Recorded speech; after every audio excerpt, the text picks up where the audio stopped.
हमारे chapter number 8 nutrition. तो define nutrition and it's type, nutrition की डेफिनेशन और इसकी टाइप। तो न्यूट्रिशन है क्या? न्यूट्रिशन एक ऐसा प्रोसेस है in which food is obtain और प्रिपेयर्ड, फूड हासिल की जाती है या तैयार की जाती है, ऑब्जॉर्ब जज़ब की जाती है एंड कन्वर्टेड, और उसको फिर तब्दील किया जाता है इनटू बॉडी सब्सटेंस के, जिस्म के लिए जो सब्सटेंस चाहिए उनमें कन्वर्ट की जाती है फॉर ग्रोथ, ग्रोथ के लिए, and energy is called nutrition. के ऐसा प्रोसेस है जिसमें आप पूरी खुराक ले रहे हैं या तैयार कर रहे हैं और फिर उसको आप जिस्म में लेके जाके कन्वर्ट कर रहे हैं, जिसके लिए आपके ग्रोथ और एनर्जी जो चाहिए उसके लिए आप उस फूड को चेंज कर रहे हो। इस पूरे प्रोसेस को न्यूट्रिशन कहते हैं कि आप जो ग़िज़ा ले रहे हो उसको अपनी बॉडी में तब यूज़ कर रहे हो, इस सब को न्यूट्रिशन कहते हैं। अब न्यूट्रिएंट होती क्या, कौन सी ग़िज़ाएँ? Nutrients are the material that organisms obtain and use for maintaining life. तो न्यूट्रिएंट वो मटेरियल्स हैं जो कोई भी ऑर्गेनिज्म जो है वो लेता है, ऑब्टेन करता है and use for maintaining life, ताकि वो अपनी ज़िंदगी की नॉर्मल एक्टिविटीज़ को परफॉर्म कर सके। अब दो तरह की न्यूट्रिशन होती है, ऑटोट्रॉफिक एंड हीटरोट्रॉफिक न्यूट्रिशन। तो autotrophic the nutrition of those organism which prepare their own food is called autotrophic nutrition. तो वो ऑर्गेनिज्म जो अपनी फूड खुद प्रिपेयर करते हैं इसको कहते हैं ऑटोट्रॉफिक न्यूट्रिशन, जैसे प्लांट्स है। हीटरोट्रॉफिक प्रोटेशन में न्यूट्रिशन में वो आते हैं those organism which can not prepare their own food and depends on other organism for food is called heterotrophic nutrition. तो वो तमाम ऑर्गेनिज्म जो अपनी खुराक खुद नहीं तैयार करते, जैसे इंसान वगैरह हैं, and depend on other organism, और दूसरे ऑर्गेनिज्म पर जैसे प्लांट्स वगैरह पे डिपेंड करते हैं for food is called heterotrophic organism nutrition, उसको कहते हैं हीटरोट्रॉफिक न्यूट्रिशन जो दूसरों से हासिल की जाती है। अब defined nutrient and it's type, nutrients और उसकी टाइप क्या क्या हैं। अब न्यूट्रिएंट्स तो हो गया कि मटेरियल्स हैं, nutrients are the material use that organism obtain and use for maintaining life, के जो ऑर्गेनिज्म हासिल करते हैं ताकि वो इस्तेमाल करके उस अपनी लाइफ को मेंटेन कर सकें, नॉर्मल ज़िंदगी गुजार सकें। दो तरह के न्यूट्रिएंट्स होते हैं, there are two types of nutrient, micro nutrients and micro. तो वही हमने मैक्रो बायोमोलिक्यूल पढ़ा था और माइक्रो मोलिक्यूल पढ़ा था। मैक्रो होते हैं जो they are nutrient which are required in large amount for body. तो माइक्रो न्यूट्रिएंट्स वो न्यूट्रिएंट्स हैं जो लार्ज अमाउंट में चाहिए होते हैं बॉडी के लिए, उनको मैक्रो न्यूट्रिएंट कहते हैं। इनमें कार्बन है, ऑक्सीजन है, कैल्शियम है, कि कार्बन ऑक्सीजन कैल्शियम हमें ज़्यादा अमाउंट में चाहिए होता है। दूसरे नंबर पे माइक्रो, माइक्रो का मतलब होता है छोटा, ठीक है। The nutrient which are required in large for large amount for body are known as macro. अच्छा, ये दोबारा उसने मैक्रो की लिख दिया, लेकिन इसका क्या होगा, less amount for body is known as micro nutrients. तो इसकी एग्जांपल होगी जिंक, सोडियम और बोरॉन, ठीक है, कि ये हमें कम मिकदार में चाहिए होते हैं, इसको माइक्रो न्यूट्रिएंट्स कहते हैं। अब इंपॉर्टेंस क्या न्यूट्रिएंट्स की, source of constituent source of energy for organism, source energy देते हैं ऑर्गेनिजम्स को। It provides a building material for growth and development. तो बिल्डिंग मटेरियल है ये ग्रोथ और डेवलपमेंट के लिए, और रेगुलेट्स वेरियस बॉडी फंक्शंस, और बॉडी के डिफरेंट फंक्शन भी रेगुलेट करती हैं ये जो न्यूट्रिएंट्स हैं। नेक्स्ट है explain the role of minerals element in plants life. Plants की लाइफ में जो मिनरल्स हैं उनका क्या रोल है। तो plants require mineral element for various activity and structures. Plants activities और स्ट्रक्चर के लिए मिनरल्स को रिक्वायर करते हैं। These required nutrients are categorize into two groups. दो ग्रुप्स में उनको कैटेगरी किया जाता है, तकसीम किया गया है। एक कहते हैं मैक्रो न्यूट्रिएंट और दूसरा माइक्रो। सेम लाइक वैसे ही है जैसे ऊपर हमने पढ़ा मैक्रो न्यूट्रिएंट और माइक्रो। अब प्लांट्स के लिए जो मैक्रो न्यूट्रिएंट्स हैं, the elements which are required by plants in larger quantities. तो जो ज़्यादा मिकदार में चाहिए उनको कहते हैं मैक्रो न्यूट्रिएंट्स, वो 9 है नंबर में। जबकि जो माइक्रो जो लोअर क्वांटिटी में चाहिए, जो mineral element which are required in lower quantity are called micro nutrients, these are 8 in number. तो मैक्रो 9 है और माइक्रो 8 है। तो मैक्रो लार्ज क्वांटिटी में चाहिए जबकि जो माइक्रो हैं वो लोअर क्वांटिटी में चाहिए। If any one of these is not supplied plant display abnormalities of growth and do not reproduce normally. तो इन मैक्रो और माइक्रो जो न्यूट्रिएंट्स हैं इनमें अगर कोई एक भी प्लांट्स को ना मिले तो वो फिर प्रोड्यूस नहीं करते, ठीक है, वो फिर ग्रो नहीं करते। ये इसका एक बड़ा लॉस है। अब क्या है मिनरल न्यूट्रिएंट्स, अब role of mineral nutrients elements in plants life. तो प्लांट्स की लाइफ में आप देखते हैं जो कार्बन है सबसे पहले मिनरल एलिमेंट, और उसका प्लांट के रोल में कार्बन का क्या रोल है, form the back bone of many plants biomolecules. तो जो भी अब प्लांट्स की जो बायोमालिक्यूल्स हैं, जो प्लांट्स को लाइफ के लिए जो है वो काम देते हैं, जो मालिक्यूल्स कार्बन वगैरह से जो बने हुए हैं, तो वो सारे के लिए जो है ना कार्बन ज़रूरी है, क्योंकि ये बैकबोन प्रोवाइड करता है उन ऑर्गेनिक मालिक्यूल्स के लिए, जैसे ग्लूकोज वगैरह है कार्बन डाइऑक्साइड में। फिर हाइड्रोजन जो है नेसेसरी फॉर सेलुलर रेस्पिरेशन, यानी वाटर वगैरह हाइड्रोजन में, वाटर में हाइड्रोजन होता है, तो हाइड्रोजन जो है ना वो रेस्पिरेशन के लिए नेसेसरी है। ऑक्सीजन जो है ना component of ATP nucleic acid यानी कोएंजाइम, तो ये कंपोनेंट है एटीपी न्यूक्लिक एसिड वगैरह का कोएंजाइम्स का। फास्फोरस है वो जो नेसेसरी है for seed germination photosynthesis protein formation के लिए, फास्फोरस बहुत नेसेसरी है। पोटाशियम जो है ना वो रेगुलेट करता है opening and closing of the stomata, reduce करता है water loss and the leave. Nitrogen अब इम्पोर्टेंट कंपोनेंट है प्रोटीन का, हार्मोन्स, क्लोरोफिल और विटामिन और एंजाइम्स का। नेक्स्ट है सल्फ़र, तो सल्फ़र कंपोनेंट है ऑफ प्रोटीन विटामिन का। कैल्शियम जो है वो एक्टिविटीज़ करता है in structural component of cell wall, influence करता है वाटर मूवमेंट इन सेल्स। और मैग्नीशियम जो है ना वो कंपोनेंट है क्लोरोफिल का, जो एक्टिविटीज़ करता है मैनी एंजाइम्स की। तो ये सारे रोल हैं कुछ जो भी थे, जो मिनरल एलिमेंट थे इसमें प्लांट्स में, जो मैक्रो में पाए जाते थे, जो लार्ज अमाउंट में पाए जाते थे, sodium, potassium, sulphur, calcium, magnesium, nitrogen, तो ये सारे लार्ज अमाउंट में पाए जाते थे और इनका फंक्शन भी हमने पढ़ लिया है एक एक। नेक्स्ट अब हमने देखना है माइक्रो एलिमेंट्स कौन कौन से और उनका क्या क्या रोल है। तो सबसे पहले आता है आयरन। आयरन नेसेसरी है फॉर फोटोसिंथेसिस और एक्टिविटीज़ ऑफ। दूसरा है मोलिबिडिनियम, तो मोलिबिडिनियम जो है वो कंपोनेंट है एंजाइम्स का, दो जो रिड्यूस करता है नाइट्रेट्स को अमोनिया में चेंज करने के लिए। बोरॉन जो है वो शुगर ट्रांसपोर्ट करने में हेल्प करता है, सेल डिवीजन और सिंथेसाइज करने में सर्टेन एंजाइम। कॉपर जो है कंपोनेंट है सेवरल एंजाइम्स का। मैंगनीज जो है वो क्या करता है, एक्टिविटी करता है फोटोसिंथेसिस, रेस्पिरेशन और नाइट्रोजन मेटाबॉलिज्म में। जिंक जो है वो required large number of enzymes के लिए। क्लोरीन जो है वो ऑस्मोसिस ऑफ वाटर। और निकल जो है वो रिक्वायर्ड इन नाइट्रोजन मेटाबॉलिज्म। तो ये सारे जो माइक्रो एलिमेंट्स हैं इनका माइक्रो क्या रोल है, जो कम अमाउंट में चाहिए प्लांट्स को, इनका रोल। अब write the role and deficiency symptoms of nitrogen and magnesium, तो प्लांट में अगर नाइट्रोजन और जो मैग्नीशियम है उनकी डेफिशिएंसी हो तो उस पर क्या क्या असर होगा प्लांट पे। तो सबसे पहले plant obtain nitrogen, plant of nitrogen obtain कौन से करे, from form of nitrate and ammonia from the decay of dead animals and, तो जो डेड एनिमल्स वगैरह हो जाते हैं उनको जब बैक्टीरिया तोड़ते पड़ते हैं तो वो नाइट्रेट और अमोनिया में चेंज हो जाते हैं, तो प्लांट वो वहाँ से नाइट्रोजन हासिल करता है। Nitrogen is the basic component of protein, vitamins, hormones, chlorophyll and enzymes essential for plant life. तो अब एंजाइम्स भी प्रोटीन्स होते हैं, ठीक है, हार्मोन्स भी तकरीबन प्रोटीन्स होते हैं, और प्रोटीन्स ही जो है ना वो नाइट्रोजन। तो नाइट्रोजन जो है ना इन सब का लाजमी जुज़ है, ठीक है। Nitrogen helps in growth of stem and leaf, तो नाइट्रोजन जो है ना वो स्टेम और ग्रोथ की लीफ में हेल्प करता है। Carnivorous plants have evolved mechanism for trapping and digesting small animals, तो कार्निवोर जो प्लांट है वो नाइट्रोजन जो लेते हैं ना वो छोटे ऑर्गेनिज्म को ट्रैप करते हैं अपने प्लांट्स वो लीव्स के अंदर मोस्टली, तो उसको उनको फिर इनगल्फ करते हैं। The products of this digestion provide nitrogen for this plant, तो इन प्लांट्स ये प्लांट इस तरह नाइट्रोजन हासिल करते हैं। अब डेफिशिएंसी से क्या होता है, अगर डेफिशिएंसी हो जाए नाइट्रोजन की, too much nitrogen can delay flowering and fruiting, तो अगर जो है ना टू मच डेफिशिएंसी हो जाती है या अगर ज़्यादा हो जाती है, ठीक है, अगर टू मच ज़्यादा मकदार में हो जाती है तब भी डिले होगा फ्लावरिंग और फ्रूटिंग, फ्लावर वो लेट लाएगा और उसकी फ्रूटिंग भी लेट होगी प्लांट की। लेकिन अगर डेफिशिएंसी हो जाए नाइट्रोजन तो वो रिड्यूस कर देगा यील्ड, उसकी फसल कम हो जाएगी, काज कर देगा yellowing of the leaves yellow हो जाएंगे and plant growth stunt plant growth, तो प्लॉट की ग्रोथ रुक जाएगी, ठीक है। ये रोल हो गया जी नाइट्रोजन का। अब हम मैग्नीशियम का सोर्स और उसका रोल पढ़ते हैं। तो मैग्नीशियम जो है ना वो plant absorb magnesium in the form of Mg+2 ions from the soil से ये मैग्नीशियम लेते हैं। मैग्नीशियम सेंट्रल पार्ट है क्लोरोफिल मॉलिक्यूल का, ठीक है। It is used for fruit seed and not formation, तो ये फ्रूट सीड में यूज़ होता है और नॉट फॉर्मेशन के लिए नेसेसरी है for functioning of all plant enzymes और plant carbohydrate sugar and fats के लिए असेंशियल है फॉर जर्मिनेशन ऑफ सीड के लिए। डेफिशिएंसी इसमें जो है ना में क्लोराइसिस कर देती है, जिसमें क्या होता है कि लीव्स जो हैं वो येलो पड़ जाते हैं।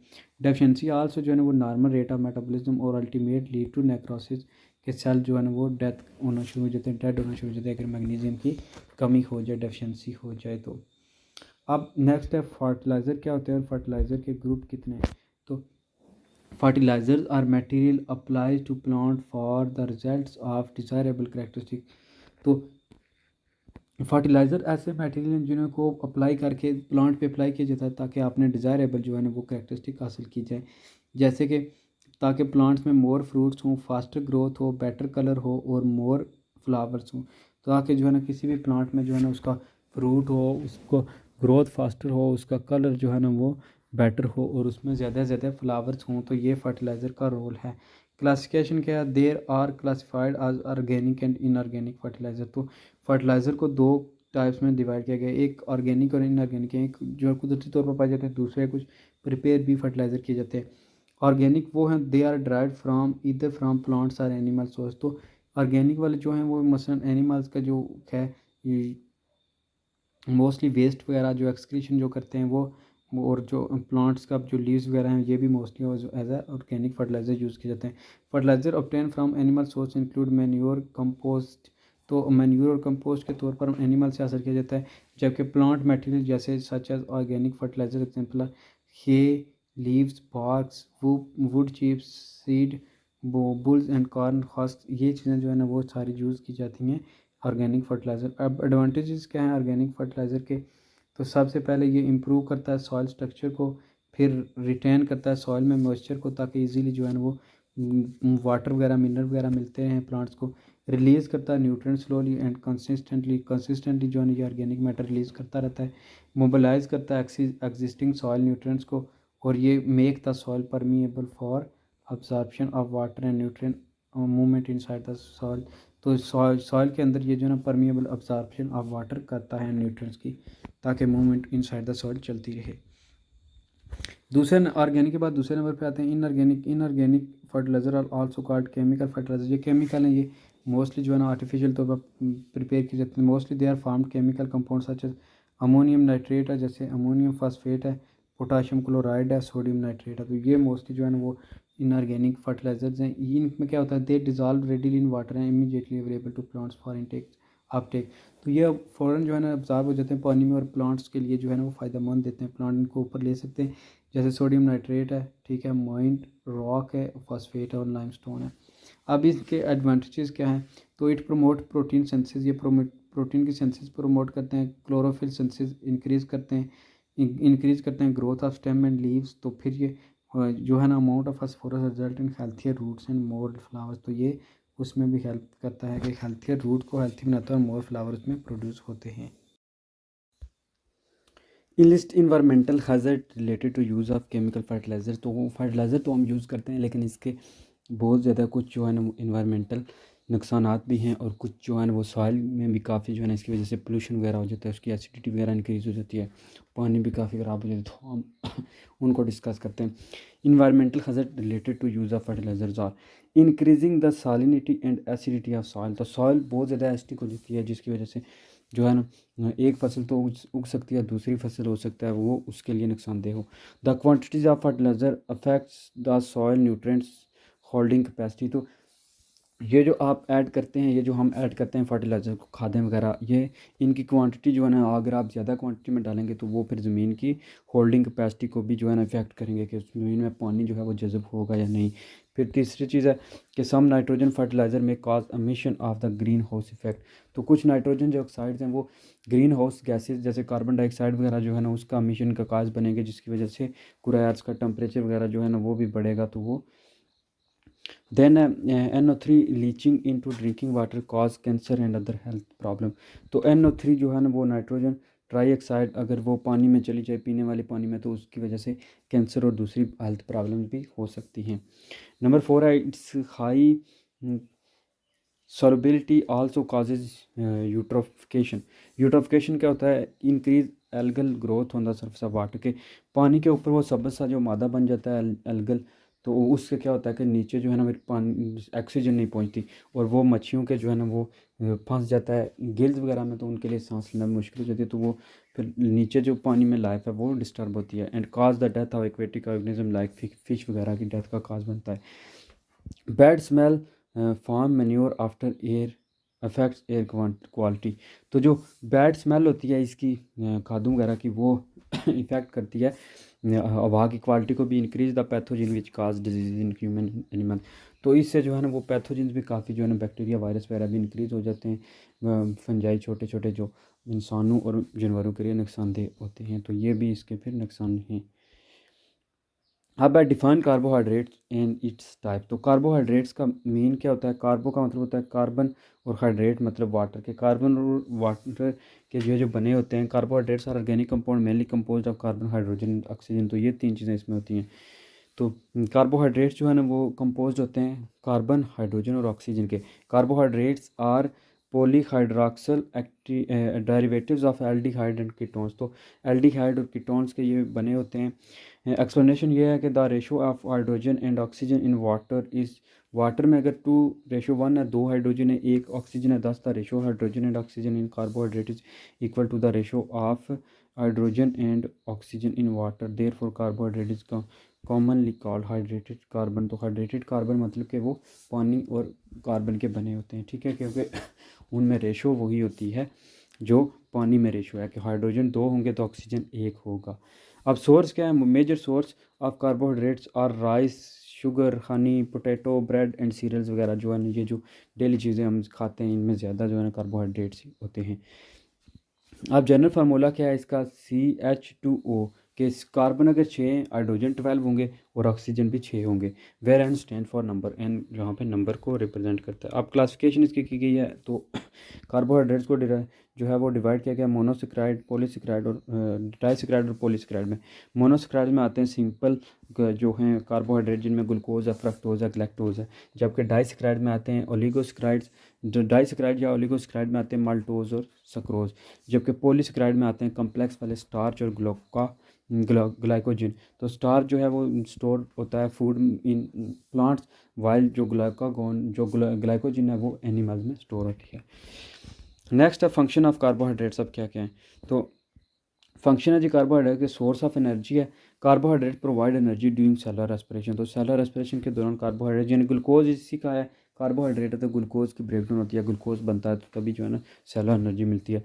2/3 of the total calories every animal consume daily R from carbohydrate. तो दोस्त अगर 3 आप यानी कर रहे हो किलो कैलोरी एनर्जी स्टोर कर रहे हो एक दिन में ले रहे हो, तो उसमें से 2 जो है ना वो होगी कार्बोहाइड्रेट की, यानी 100 में से 80% जो है ना वो होगी कार्बोहाइड्रेट, ठीक है, 75%, ठीक है, 100 में से यानी 75% जो है ना वो होगी इसकी। 1 gram of carbohydrate produce about 4 kilo calories of energy. तो 1 ग्राम अगर कार्बोहाइड्रेट का तो वो 4 किलो कैलोरी जो है ना एनर्जी प्रोड्यूस करेगा। उसके बाद है बिल्डिंग मटेरियल्स। तो in plant cell wall is compose of cellulose which is polysaccharide. तो जो है ना प्लांट के जो सेल वॉल में है उसमें सेलुलोज होता है, सेलुलोज जो है ना वो एक पॉलीसेक्राइड है। उसके बाद स्टोरेज मालिक्यूल क्या है? Excess of glucose in plants is converted into starch. तो जो ज़्यादा ग्लूकोज हो जाता है प्लांट्स में उसको वो कन्वर्ट कर लेते हैं स्टार्च को। जबकि एनिमल में जो सरप्लस ग्लूकोज होता है स्टोर किया जाता है in the form of glycogen, उसको ग्लाइकोजन की फॉर्म में स्टोर किया जाता है। Right note on protein. अब प्रोटीन पे जो है ना वो नोट है कि प्रोटीन ग्रीक वर्ड से जो है ना डिराइव किया गया जिसका मतलब है, तो प्रोटीन ग्रीक वर्ड प्रोटीस से जो है ना वो डिराइव किया गया जिसका मतलब है सब्सटेंस ऑफ फर्स्ट इंपॉर्टेंस, के इनको इंपॉर्टेंस दी जाती है जिनको फर्स्ट पे रखा जाता है। The building blocks of proteins are amino acid. तो जो जिन चीज़ों की प्रोटीन बनी होती है उन्हें अमीनो एसिड्स कहते हैं। There are over 20 different types of amino acid. 20 तरह के मुख्तलिफ जो है ना वो अमीनो एसिड्स हैं। जनरल फार्मूलाज अब क्या है अमीनो एसिड के? COOH is called carboxyl group, H2N is called amino और R is called alkyl group. तो ये तीनों अटैच होते हैं कि एक कार्बोक्सिल ग्रुप होता है, एक अमीनो ग्रुप और एक अल्काइल ग्रुप। इनके दरमियान लिंकेज जो होता है ना उसको कहते हैं पेप्टाइड बॉन्ड, ठीक है। In proteins amino acids are link through peptide bond, peptide bond के थ्रू लिंक्स होते हैं। आप सोर्सेज क्या है इनके? प्लांट में सोर्सेज हैं बीन्स है, पल्सेस दालें, सीरियल्स और फ्रूट, ड्राई फ्रूट्स वगैरह, ठीक है। जबकि एनिमल में एनिमल है मिल्क, पोल्ट्री और फिश मीट वगैरह। अच्छा फिर है शेप। तो प्रोटीन में भी फाइब्रस, E.g. कैरेटीन इन हेयर्स में जो है ना वो फाइब्रस होंगी, ग्लोबुलर होंगी, जो इंजाइम वगैरह हीमोग्लोबिन होंगी ब्लड में, ठीक है। अब इम्पोर्टेंट जो है ना importance of protein, source of energy है। Protein act as a source of energy, it provides protein 1 kilo calories of energy. तो प्रोटीन जो है ना 1 ग्राम प्रोटीन का किलो कैलोरी एनर्जी प्रोवाइड। फिर बिल्डिंग मटेरियल, तो protein makes body parts such as muscles, tendons, hair, nails, hoof. तो protein जो है ना ये आपकी बॉडी में मसल्स, टेंडॉन्स, हेयर्स, ठीक है, नेल्स यानी हेयर्स में होती है केराटिन प्रोटीन। उसके बाद एसेंशियल कंपोनेंट्स जो प्रोटीन के हैं, प्रोटीन सेल मेम्ब्रेन का एसेंशियल कंपोनेंट है, साइटोप्लाज्म और मुख्तलिफ ऑर्गेनेल्स का, ठीक है। सोर्स ऑफ केमिकल कंपोनेंट्स इसके एंटीबायोटिक्स हैं, एंजाइम्स हैं, हार्मोन्स हैं। ये चीज़ें जो है ना वो केमिकल हैं। एंजाइम जो हमारी बॉडी में वो भी प्रोटीन है, और एंटीबायोटिक्स जो दी जाती है वो भी प्रोटीन होती हैं। Source of proteins of plant source जो है ना वो बीन्स, पल्सेस, फ्रूट, जबकि animal source cheese, milk, poultry, fish, fresh meat वगैरह ये जो है ना एनिमल के सोर्सेज हैं। उसके बाद कंप्रेहेंसिव नोट्स ऑन फैट। तो फैट्स जो है ना लिपिड भी इनको कहते हैं। ये fats belong to a group of organic compound called lipid. तो फैट्स जो ऑर्गेनिक कंपाउंड के साथ जिसके साथ लिंक करते हैं उसको कहते हैं लिपिड। ये मेड अप होते हैं फैटी एसिड के एंड ग्लाइसरोल के। दे कंटेन कार्बन, हाइड्रोजन और ऑक्सीजन इनके कंपोनेंट हैं। कार्बन, हाइड्रोजन, ऑक्सीजन के बने होते हैं। सोर्स इसके क्या हैं? बटर है, ऑयल है, चीज़ है, मीट है, ड्राई फ्रूट्स है, मिल्क, घी, एग यॉक, ये सारे इसके सोर्सेज हैं फैट्स के, ठीक है। करेक्टरिस्टिक्स क्या हैं फैट्स की? दे मे बी लिक्विड और solid at room temperature. Liquid भी हो सकते हैं, सॉलिड भी हो सकते हैं रूम टेम्परेचर पे। जैसे लिपिड जो है वो, जैसे घी जो है वो सॉलिड है, जो जबकि जो है और जबकि ऑयल जो है वो लिक्विड है, ठीक है। Fats serve both structure and metabolic reaction. Both structure भी बनाते हैं और मेटाबॉलिक रिएक्शन भी करते हैं।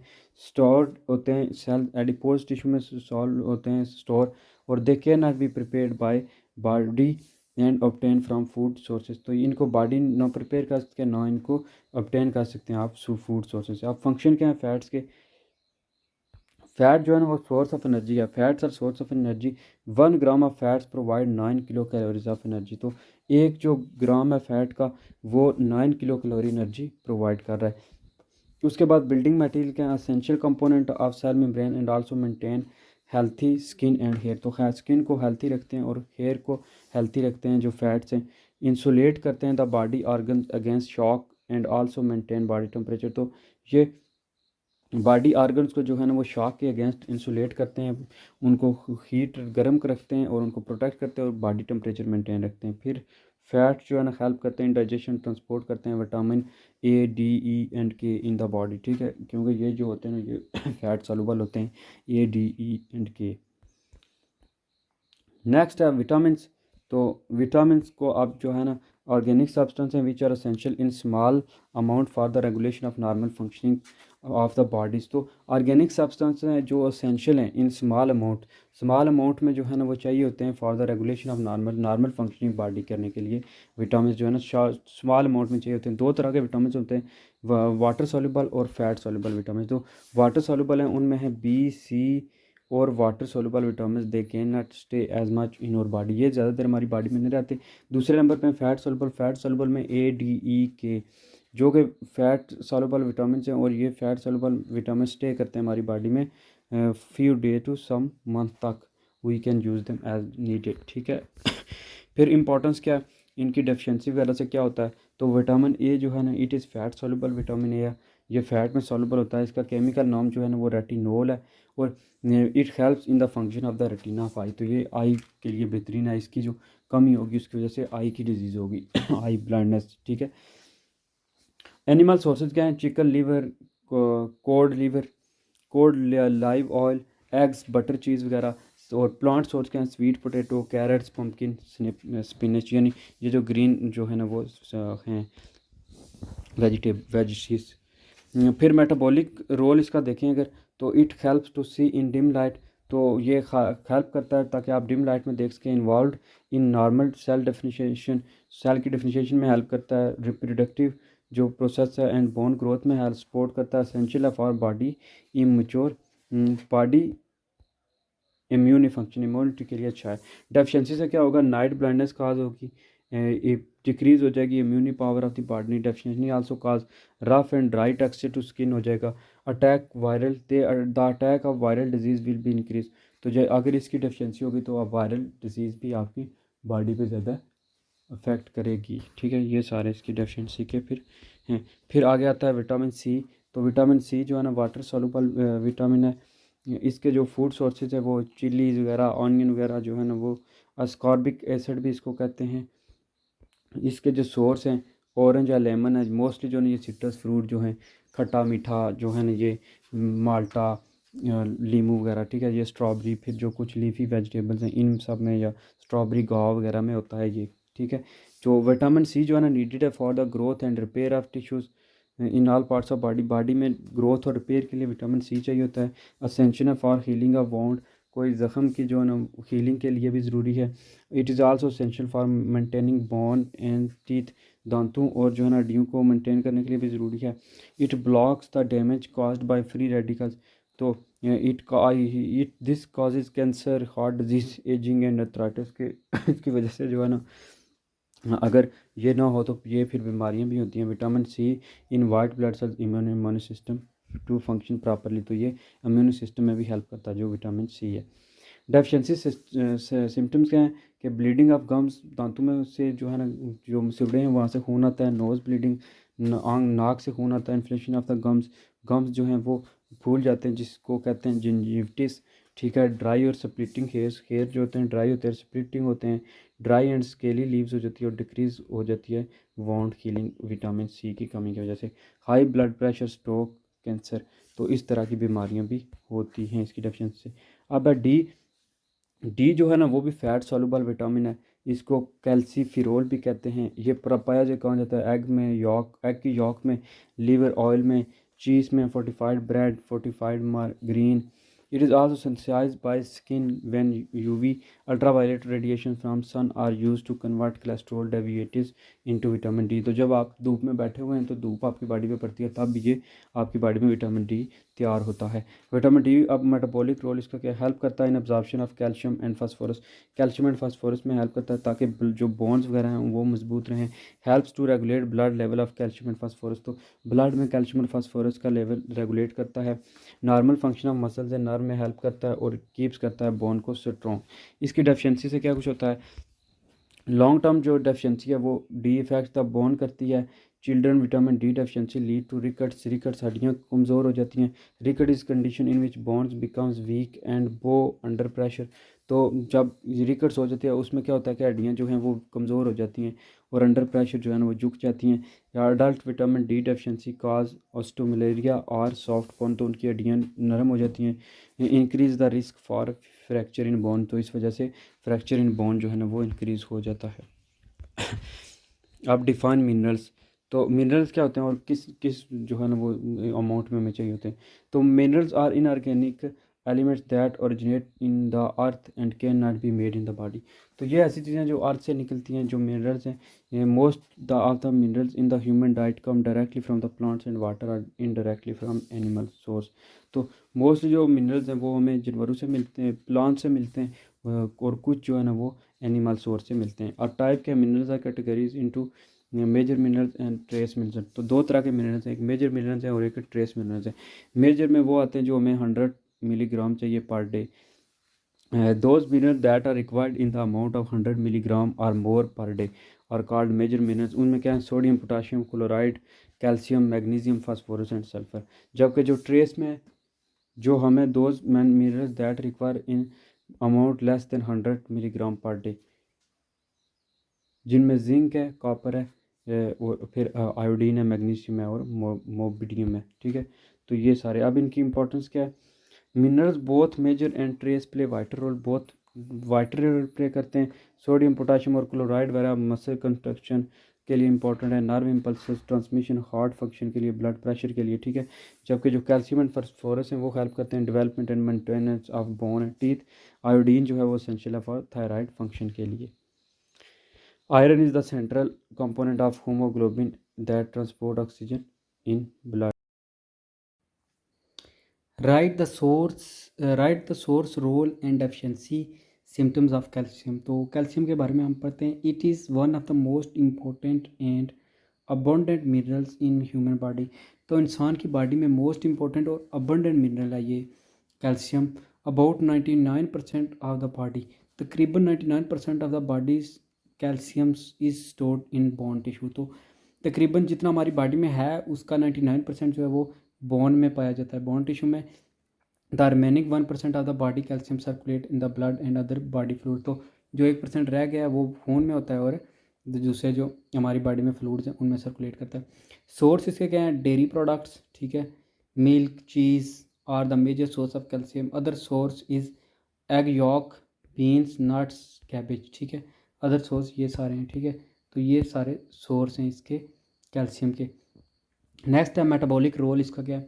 Calcium is essential for the development and maintenance of bones. तो बोन्स और जो डेवलपमेंट है उसके लिए बड़े ज़रूरी है calcium. It is also essential for teeth formation, teeth formation के लिए बड़ा ज़रूरी है।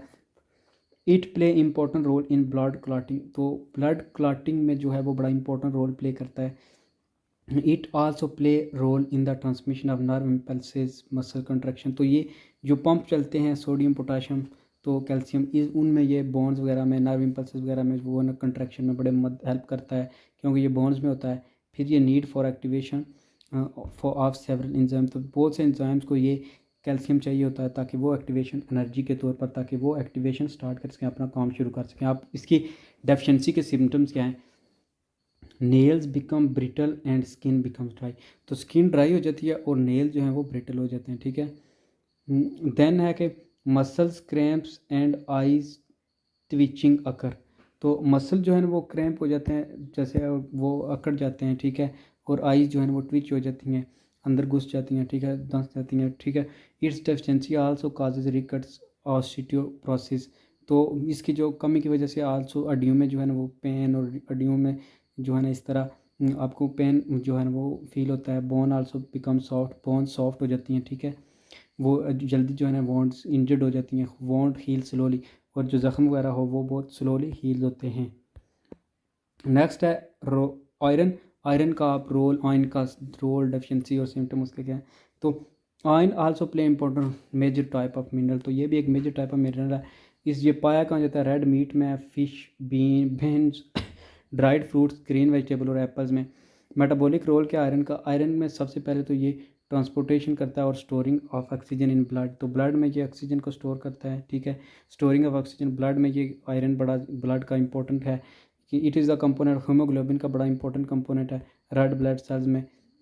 And myoglobin in muscle cell, और मसल सेल में मायोग्लोबिन की शेप में स्टोर किया जाता है। Cellular energy also require iron which act as enzyme cofactor, तो एंजाइम कोफैक्टर के लिए जो सेलुलर एनर्जी चाहिए होती है उसे भी आयरन चाहिए, iron. It supports immune system, या इम्यून सिस्टम को सपोर्ट करता है। अब डेफिशिएंसी से इसके क्या होता है? इस डेफिशिएंसी कॉज एनीमिया, ब्लड की कमी हो जाती है, ठीक है। The patient feels fatigue, weakness and rapid heart beat, patient की जो हार्ट बीट है वो तेज़ हुई रहती है, हाई रहती है। वीकनेस करता है वो, और फटीग होती है, मसल फटीग जो है ना वो मसल जो है उसे फील होता है। नेक्स्ट है डाइटरी फाइबर्स। अब it is also known as roughage और बल्क, तो ये रफ एज या बल्क इनको कहते हैं। It is the part of human food that is indigestible dietary fibers found only in plant food and it moves undigested through the stomach and small intestine and then into the colon। तो ये जो होते हैं ये इंडाइजेस्टिबल होते हैं, ये हज़म नहीं हो सकते, ऐसे डाइटरी फाइबर्स होते हैं, ये अनडाइजेस्टेड होते हैं, और ये स्टोमक से स्मॉल इंटेस्टाइन और फिर जो है ना कॉलन में चले जाते हैं और बॉडी से बाहर चले जाते हैं। दो तरह के होते हैं डाइटरी फाइबर्स, एक सॉल्युबल डाइटरी फाइबर्स और एक इनसॉल्युबल डाइटरी फाइबर। अब soluble dietary fibres break down as it passes through the digestive tract, तो जब उन्हें डाइजेस्टिव ट्रैक से आप गुजारते हो तो वो पासेस ब्रेक डाउन हो जाते हैं और फार्मिंग जेल एक स्ट्रक्चर बनाते हैं, जैसे ओट, जौ यानी बीन है, और बारले, ठीक है। ये बारले वगैरह और जौ वगैरह होती है, ठीक है। दूसरा है इनसॉल्युबल डाइटरी फाइबर, तो इनसॉल्युबल डाइटरी फाइबर जो होते हैं do not dissolve in water and travel through small intestine quickly, वो डिजॉल्व होते नहीं, वो क्विकली जो है ना वो इंटेस्टाइन के थ्रू गुजर जाते हैं, जैसे वीट ब्राउन है, होल ग्रेन सीड है, सीरियल है, skin of many fruits and vegetable, तो ये बॉडी से इसी तरह निकल जाते हैं, ये कहीं पे मिक्स वगैरह नहीं होते। अब रोल इनका क्या है? It prevents and relieves constipation and reduce the risk of haemorrhoids यानी स्वॉलन एनल टिश्यू, कि ये रिलीव करते हैं कॉन्स्टिपेशन को, आपको जो कब्जी वगैरह होती है उसको रिड्यूस करते हैं कि आपकी जो एनल की टिश्यूज़ हैं वो स्वॉलन नहीं होते, वो फूलते नहीं हैं। It controls weight by creating feeling of fullness, तो ये वेट क्रिएट करते हैं बाय क्रिएटिंग फीलिंग, ताकि आपको फीलिंग ऑफ फुलनेस नज़र आती है, आप फील करते हो फुल, ठीक है। It take some acid away in the stool के ये कुछ अपने साथ जो तेजाबियत है कुछ वो भी ले जाते हैं। It lowers blood cholesterol level को ले करते हैं। If it also lowers blood sugar level को भी लो करते हैं। Insoluble fibres minimise exposure to carcinogen, तो ये जो कार्सिनोजन जो कैंसर काजिंग एजेंट्स हैं उनका भी जो है वो मिनिमाइज करते हैं exposure. It also speed up the passage of food through the gut, ये गट से जो है ना पैसेज फूड आपका जो फूड का गुजरना है उसको स्पीड अप करते हैं। Increasing stool bulk and making stool softer and easier to pass, और स्टूल को जो है ना वो ईजियर और सॉफ्टर बनाते हैं ताकि वो पास हो सके। देन नेक्स्ट है right the importance of water. अब पानी की जो है ना इंपॉर्टेंस क्या है। Water is the most abundant substance in human body, तो हमारी बॉडी में अगर सबसे ज़्यादा कोई पाया जाता है तो वो वाटर है। Over body contains about 70% water, हमारे जिसम में तकरीबन 70% जो है ना वो वाटर होता है। सोर्स क्या है अब वाटर के। Daily water intake such as natural water milk juice, तो पानी हम अब ले कैसे रहे। नेचुरल वाटर जो पानी पीते हैं मिल्क या जूस से, फ्रूट और वेजिटेबल्स जो हमारे बॉडी में पानी जाता है वो होता है। वाटर, अब इंपॉर्टेंस ऑफ वाटर क्या है। वाटर को यूनिवर्सल सॉल्वेंट भी कहा जाता है क्योंकि ये हर चीज़ के साथ जो है ना मिक्स हो जाता है इजीली, शुगर सॉल्ट वगैरह को। हेल्प करता है transport of material across the cell membrane, के सेल के अंदर वो बाहर जाने में चीज़ों को हेल्प करता है। Material are transported from root to leaves through water, तो वाटर में वाटर के थ्रू ही प्लांट्स में जो है ना रूट से लीव्स तक जो है ना वो वाटर जाता है। It provides hydrogen for making glucose during photosynthesis, तो ये हाइड्रोजन प्रोवाइड करता है ताकि ग्लूकोज बनाया जाए फोटोसिंथेसिस के दौरान, ठीक है। Water regulated body temperature, water जो है ना वो बॉडी टेम्परेचर को रेगुलेट करता है। It absorb and release heat very slowly, तो ये अब्जॉर्ब भी करता है और हीट को रिलीज भी करता है स्लोली, ठीक है वाटर जो है। It helps removal of nitrogen wastes and toxic material from the body, water जो है ना हेल्प करता है जो आपकी बॉडी में वेस्ट मटेरियल वो यूरिन के थ्रू भी निकल जाते हैं, ठीक है। Water act as a reactant in many metabolic reaction, तो एज अ रिएक्टेंट जो है ना वो मैनी मेटाबॉलिक रिएक्शन में एक्ट करता है। हाइड्रोलाइसिस रिएक्शन जैसे टूटता है, ठीक है, हाइड्रोजन और ऑक्सीजन में। Water also act as lubricating medium है। It is the major part of mucus and other lubricating medium, तो म्यूकस और अदर लुब्रिकेटिंग मीडियम का ये मीडियम है। It is the major part of mucus and other lubricating fluids, और major part है mucus और जो दूसरे लुब्रिकेटिंग फ्लूइड है उनका। अब बैलेंस डाइट क्या होती है, तो A balanced diet may be defined as the diet which contain all essential nutrients like carbohydrates, fats, proteins, minerals, vitamins and fibers in correct proportion for the normal growth and development of the body is called balanced diet। तो तमाम जो एक ऐसी diet जिसमें carbohydrates भी हों, fats भी हों, प्रोटीन्स, मिनरल्स, विटामिन्स सारे एक करेक्ट प्रोपोर्शन में हों जो डेवलपमेंट और ग्रोथ के लिए चाहिए बॉडी को, उनको बैलेंस, उस डाइट को बैलेंस डाइट कहते हैं। The diet which contain all necessary components of food in correct proportion is called balance diet, तो उसे बैलेंस डाइट कहते हैं। अब इसकी एक्सप्लेनेशन देखते हैं। The balance diet is must for balance activity of life, तो बैलेंस एक्टिविटी ऑफ लाइफ के लिए बैलेंस डाइट होती है such as growth, health, reproduction, तो हेल्थ रिप्रोडक्शन वगैरह के लिए जो है ना वो बैलेंस डाइट होती है। If any component is missing, अगर कोई एक कंपोनेंट मिसिंग हो then the body will suffer from many health abnormalities, तो अगर एक भी मिसिंग हो तो ज़िंदगी जो है ना आपकी बॉडी, आपकी जो हेल्थ है वो उसमें बहुत सी चीज़ें जो है ना अबनॉर्मल हो जाती हैं, जैसे किश्वर कोर, फिर मरासम्स, गाइटर, ये जो है ना ये सारे इस आयोडीन की कमी से गाइटर हो जाता है। फिर मेंटेन, तो इट बैलेंस डाइट जो है ना आपकी हेल्थ को मेंटेन रखती है। अब इसकी एग्जांपल क्या है। If there is not enough protein in our diet, अगर काफ़ी प्रोटीन ना हो हमारी डाइट में, we will not be able to grow properly, तो हम इस काबिल नहीं होंगे कि प्रॉपर्ली ग्रो कर सकें and to repair our cell, और ना ही आप खुद को जो हमारे वॉन्ड वगैरह होंगे वो रिपेयर कर लेंगे, तो वॉन्ड विल नॉट हील प्रॉपर्ली, जो आपके ज़ख्म है वो प्रॉपर्ली खाल नहीं हील होंगे। अब डाइट एंड एनर्जी रिक्वायरमेंट कौन कौन सी हैं, तो diet and energy requirement are always related to age, gender and activity of individual, के डिफरेंट एज में डिफरेंट जो है ना वो डाइट आपको चाहिए होती है। Relationship of energy requirement with age, तो सबसे पहले an adult need less food per KG of their body weight, तो एक जो अडल्ट है उसको जो एनर्जी चाहिए होती है लेस फूड जो है ना पर केजी, जो पर KG of their body wait के उसके पर केजी जो है ना less, but a growing boy और girl needs more food per KG wait, तो जो बंदा अडल्ट है उसको कम चाहिए होती है एज़ कम्पेयर टू जो लड़की और लड़का ग्रो कर रहे हैं जो अभी अडल्ट नहीं हुए। Children need more calcium and iron, बच्चों को ज़्यादा कैल्शियम और आयरन चाहिए होती है क्योंकि उनमें बोन्स और रेड ब्लड सेल्स ग्रो कर रहे होते हैं, ठीक है। तो relationship of energy requirement with gender के साथ भी अब डिफरेंस है।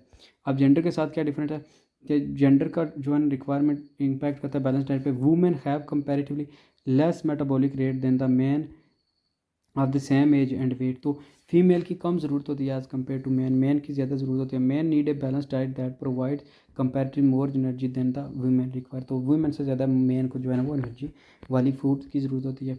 और relationship of energy requirement with activity के साथ के जो लोग डिफरेंट काम करते हैं उनको क्या जो है ना चाहिए। People have different life style and varied nature of work. तो उनके डिफरेंट काम होते हैं, उस काम की डिफरेंट नेचर होती है। A man with sedentary habit does not require. तो जो मैन बैठा रहता है हर वक्त, जो बंदा, उसको इतनी एनर्जी नहीं चाहिए as who remains physically active for the most of the, बल्कि उसको ज़्यादा चाहिए होती है जो पूरा दिन फिजिकली काम करता रहता है। अब जो है ये टेबल बना हुआ है कि percentage of daily diet, male जो फ्री है, मेल जो एक्टिव है, फीमेल जो फ्री बैठी है जिन वो काम नहीं करती, वो फीमेल जो एक्टिव है। अब मेल जो एक्टिव है उसको चाहिए नॉर्मल जो है ना कार्बोहाइड्रेट 45 टू 65% होना चाहिए डेली डाइट का। अब जो मेल कर रहा है, काम कर रहा है, जिसका वेट 80 किलो है, उसको चाहिए 264 टू 382 ग्राम, जबकि जो मेल काम कर रहा है उसको चाहिए 344 टू 500 ग्राम। इसी तरह फीमेल में जो है ना वो 250 टू 310, और जो है ना ये जो फीमेल काम कर रही है उसको चाहिए 280 टू 404। ठीक है। प्रोटीन इसी तरह 10 टू 15% होनी चाहिए फूड डेली डाइट का, जबकि जो मेल काम नहीं करता, सेडेंटरी यानी आरामदेह माहौल में है, वो 58 टू 88 ग्राम ले, जबकि जो मेल काम कर रहा है वो 76 टू 115 ले। इस तरह जो फीमेल काम नहीं कर रही वो 48 टू 72 ले, जबकि जो फीमेल काम कर रही है वो 62 टू 93। जबकि फ़ैट जो है वो आपकी डेली फूड का होना चाहिए 20 टू 35%। उसमें मेल जो काम नहीं कर रहे वो 54 टू 95, जबकि मेल जो काम कर रहे हैं 70 टू 123। इस तरह जो फीमेल काम नहीं कर रही वो 44 टू 77, जबकि जो फीमेल काम कर रही हैं वो 57 टू 100। तो ये इसमें डिफरेंस है, ये इसमें जो है ना वो सारा कुछ आता है। Define mail nutrition, discuss the types of male nutrition. अब मेल न्यूट्रिशन होती क्या? तो मेल न्यूट्रिशन वो हालत है जब आपकी जो खुराक खा रहे हैं उसमें जो ज़रूरी न्यूट्रिएंट है, जैसे प्रोटीन, कार्बोहाइड्रेट, लिपिड्स वगैरह, अगर उनमें से एक भी मिस होगा तो आपको फिर मेल न्यूट्रिशन का सामना करना पड़ेगा। A diet which is missing in one or more essential nutrients cause malnutrition। तो वो खुराक जिसमें एक या एक से ज़्यादा असेंशियल जो न्यूट्रिएंट है वो जब मिस होंगे तो वो वजह बनेगी मेल न्यूट्रिशन की। The condition caused by an improper और insufficient diet is called malnutrition के। वो कंडीशन जो इस वजह से होती है कि आपको प्रॉपर या इनसफिशिएंट जो है ना वो सफिशिएंट खुराक नहीं मिली, तब जो है ना वो मेल न्यूट्रिशन। अब इसकी एक्सप्लेनेशन है कि most commonly malnourished people either do not have enough calories in their diet और eating diet that lack proteins vitamins और ट्रेस एलिमेंट्स। तो मेल न्यूट्रिशन उन लोगों में होती है मोस्टली जिन लोगों की जो खुराक होती है उसमें इतनी कैलोरीज नहीं होती जितनी उन्हें चाहिए होती हैं, या उनकी खुराक में प्रोटीन नहीं होती, विटामिन्स या ट्रेस एलिमेंट्स नहीं होते। इस वजह से जो है ना वो उनको मेल न्यूट्रिशन का सामना करना पड़ता है। अब टाइप्स हैं जो मेल न्यूट्रिशन की, तो 3 टाइप्स हैं। प्रोटीन एनर्जी मेल न्यूट्रिशन, जिसमें प्रोटीन या कार्बोहाइड्रेट्स वगैरह जो है वो लैक हों जिस डाइट में, उस वजह से प्रोटीन एनर्जी मेल न्यूट्रिशन होती है।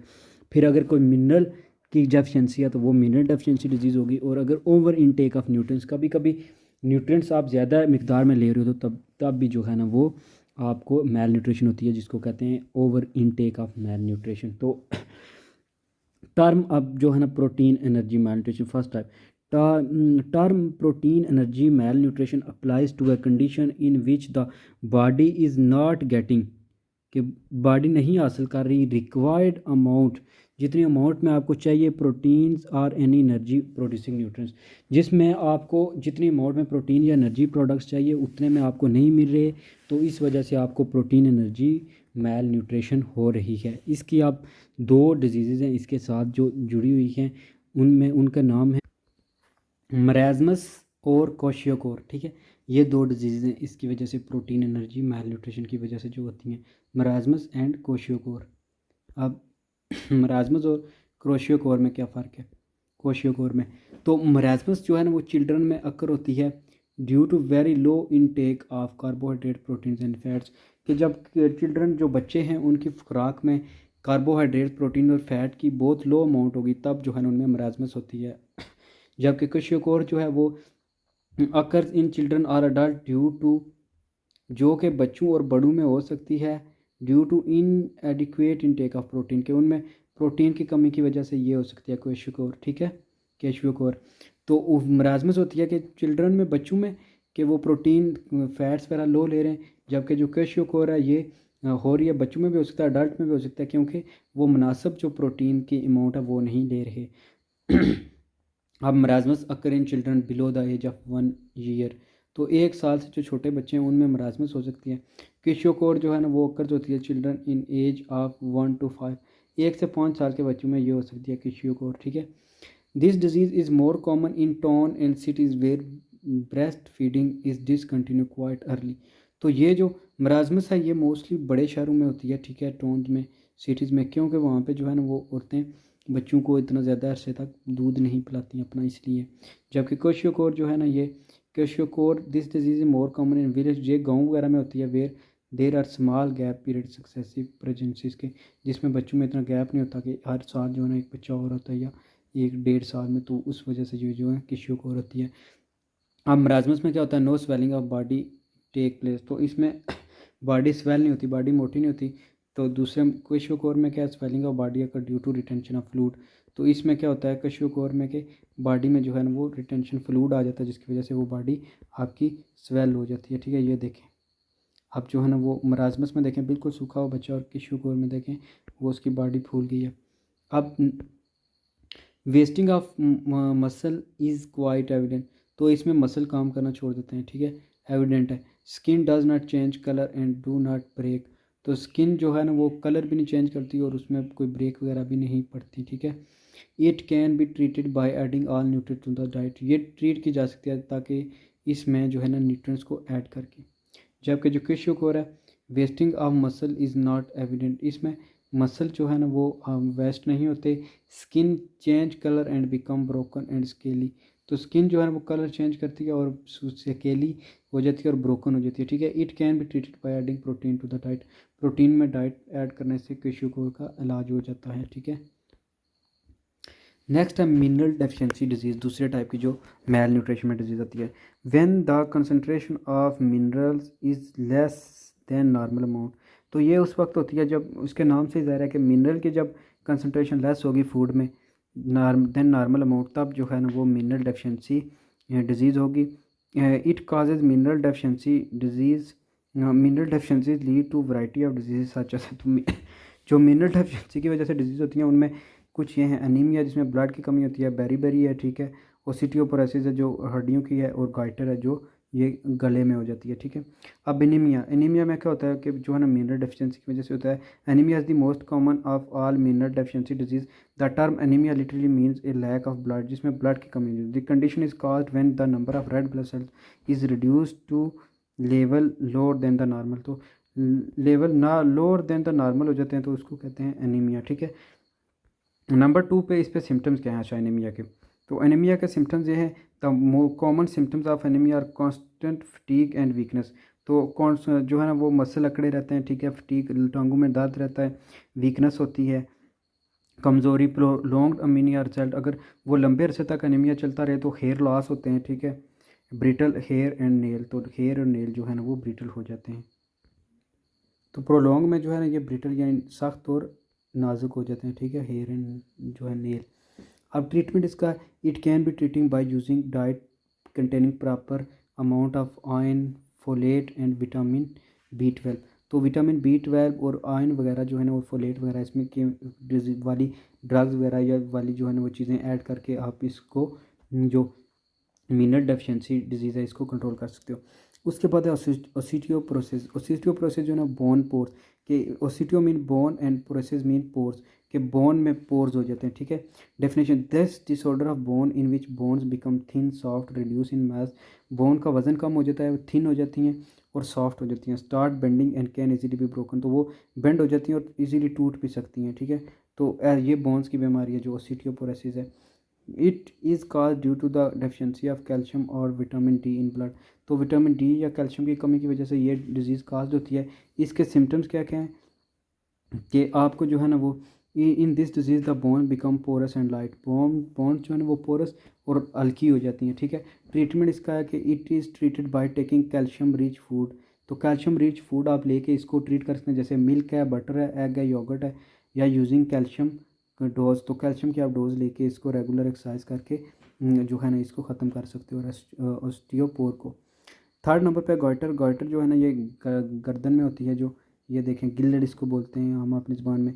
अब goitre, goitre is a condition caused by insufficient amount of iodine in the diet. अगर आयोडीन आपकी डाइट में प्रॉपर नहीं है तो अब गॉइटर हो जाता है। Iodine is caused by the thyroid gland to produce hormone. Iodine का फंक्शन क्या है कि ये थायराइड ग्लैंड में हार्मोन पैदा करती है जो कंट्रोल करता है बॉडी की नॉर्मल ग्रोथ को। If sufficient iodine is not available, अगर सफिशिएंट आयोडीन नहीं अवेलेबल हो रहा तो आप person diets the thyroid gland becomes in large. तो उसके थायराइड ग्लैंड इन लार्ज हो जाते हैं और result swelling in the neck, और नेक में स्वेलिंग होती है। इस कंडीशन को गार्टर कहते हैं, ठीक है। नेक्स्ट है ओवर इनटेक ऑफ। अगर आप ज़्यादा मकदार से जो नॉर्मल से ज़्यादा ले लेते हो डोज न्यूट्रेंट ले लेते हो, over intake of nutrient is form of malnutrition. तो ये भी मैल न्यूट्रिशन की एक वजह बनती है। In which more nutrients are taken than the amount required. तो मोर न्यूट्रन जब आप ले लोगे डेवलपमेंट एंड मेटाबॉलिज्म से, तो over intake of nutrient cause a number of health problem. तो आपकी बॉडी में जो है ना नंबर ऑफ हेल्थ प्रॉब्लम आएंगी। अब सबसे पहले क्या है, ओबिसिटी। ओबिसिटी जिसको कहते हैं मोटापा, ठीक है। It occurs due to over intake of carbohydrates and fats. तो आपकी बॉडी में कार्बोहाइड्रेट और फैट ज़्यादा हो जाएंगे, इसकी वजह से चर्बी ज़्यादा हो जाएगी और आप मोटे हो जाओगे। It is also known as mother of diseases. Obesity को जो है ना मदर ऑफ डिजीज़ भी कहते हैं। ओबिसिटी पीपल में suffer from hypertension, liver, renal and heart disease. तो इन लोगों में बहुत सी फिर और भी डिजीज़ हो जाती हैं, ठीक है। ओबिसिटी इसकी वजह से, क्योंकि मदर ऑफ डिजीज़ है, तो ये फिर जो है ना वो इसमें इसकी वजह से हाइपरटेंशन, लीवर, रेनल और हार्ट डिसऑर्डर भी हो जाते हैं। दूसरे नंबर पे है हाइपर विटामिन डी, ठीक है। तो हाइपर विटामिन डी जो है ना it is occur due to intake of vitamin D.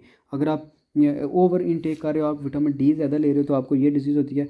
Over intake of D also cause nausea. Nausea होता है, fatigue, vomiting and renal disorder, और आपको रेनल डिसऑर्डर होता है, ठीक है। वोमिटिंग आपको उल्टी आती है और फटीग हो जाती है, ठीक है। उसके बाद हाइपर विटामिनस ए अगर आप ज़्यादा ले रहे हो तो it is cause due to intake of vitamin A. Over intake of, तो ओवर आप ले रहे हो vitamin A, it lead to dry itch skin. Dry itch skin हो जाती है। Painful swelling of legs and hands. तो लेग्स और हैंड जो है ना वो पेनफुल उनकी स्वेलिंग हो जाती है। इनलार्जमेंट ऑफ स्प्लीन, आपकी जो है वो स्प्लीन बढ़ जाती है, ठीक है। Then what are the causes of malnutrition. Malnutrition के काजेज़ क्या हैं? तो अब मेल न्यूट्रिशन के जो काजेज़ हैं, occurs due to lack of knowledge about proper and balance diet. तो सबसे पहला जो इसका काज है वो यही है कि लैक ऑफ नॉलेज के, लोगों को नॉलेज नहीं है फूड के बारे में, बैलेंस डाइट के बारे में।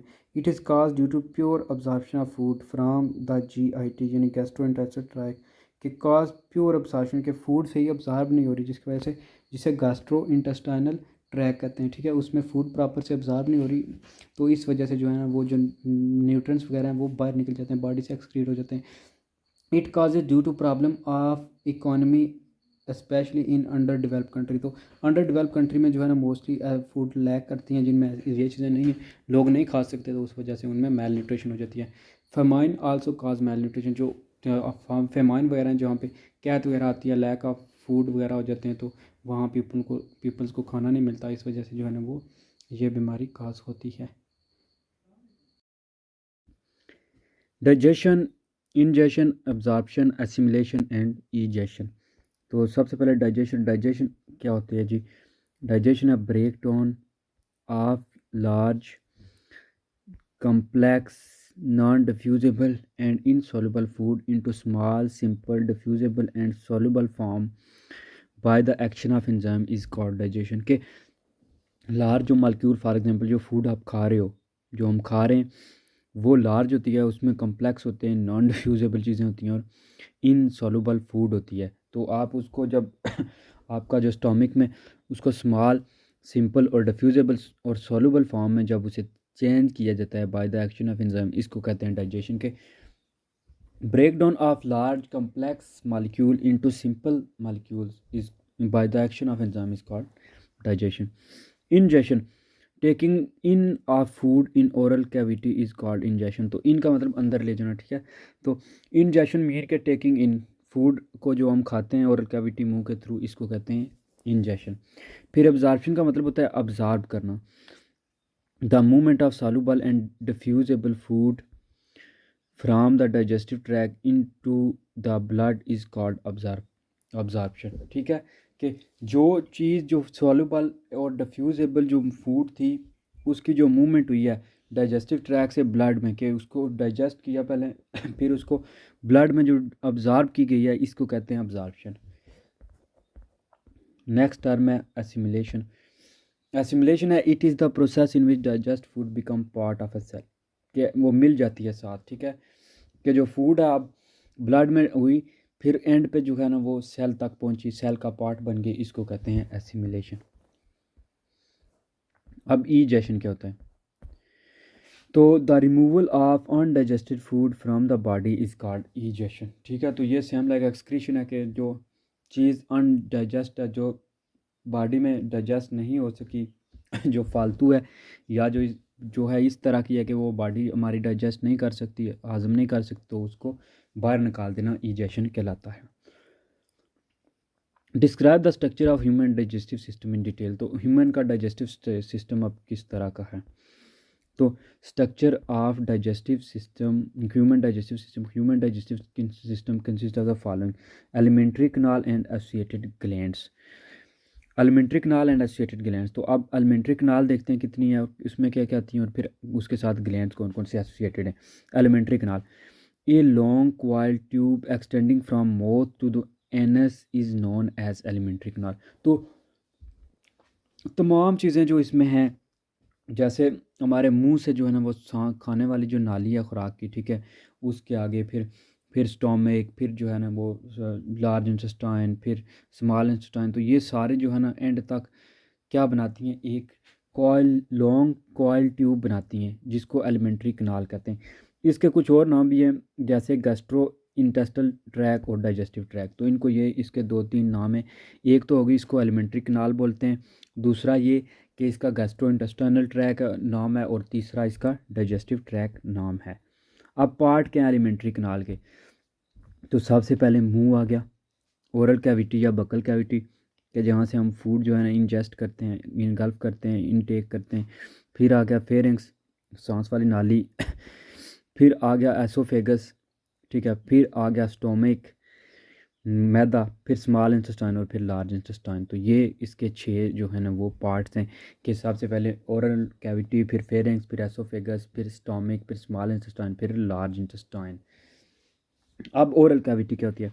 Oral cavity is the first part of alimentary कनाल, पहला पार्ट एलिमेंट्री कनाल का विच रिसीव द फूड, जिसके थ्रू हम फूड रिसीव करते हैं। ठीक है, ओरल कैविटी फर्स्ट पार्ट है जिसके थ्रू हम फूड रिसीव करते हैं।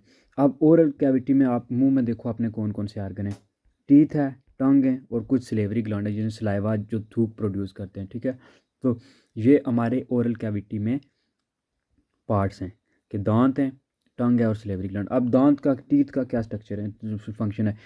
The teeth of mammals are specialise to perform particular function. Particular function जो है ना वो परफॉर्म करते हैं टीथ।